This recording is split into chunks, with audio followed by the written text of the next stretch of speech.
The sun had barely risen, casting a golden hue over the towering skyscrapers of Metroville.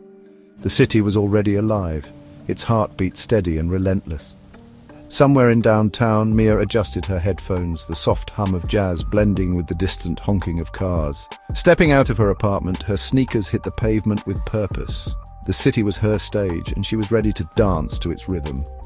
Mia was a freelance graphic designer, and her days were a whirlwind of deadlines, coffee breaks, and endless Zoom calls. But she loved it, the chaos, the energy, the sense of possibility that hung in the air like the scent of freshly baked bagels from the corner deli. As she walked, she passed the usual morning crowd, the barista setting up tables outside the cafe, joggers weaving through pedestrians, and the street artists sketching portraits for spare change.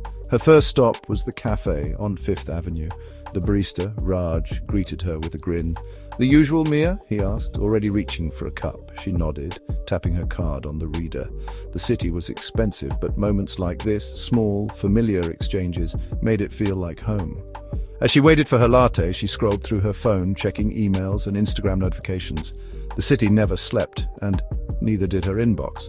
By 9 a.m., Mia was at her co-working space, a sleek, modern office with floor-to-ceiling windows overlooking the skyline. She settled into her desk, plugging in her laptop and opening her design software.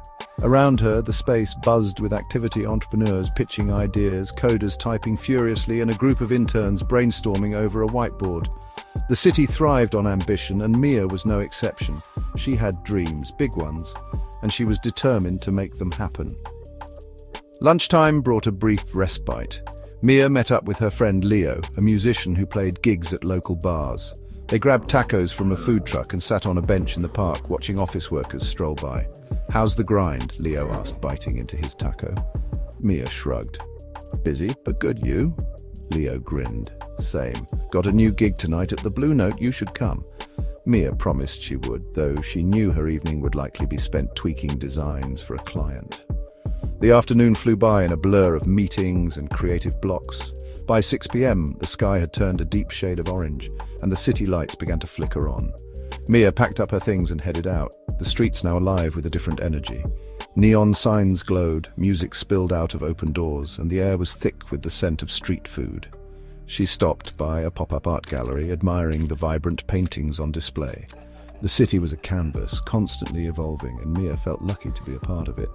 As she walked home, her phone buzzed. It was a message from her mum, asking how she was doing. Mia smiled, typing a quick reply. "Living the dream," she wrote, and for once it didn't feel like a cliché. The city was demanding, exhausting even, but it was also exhilarating. It was a place where dreams were chased.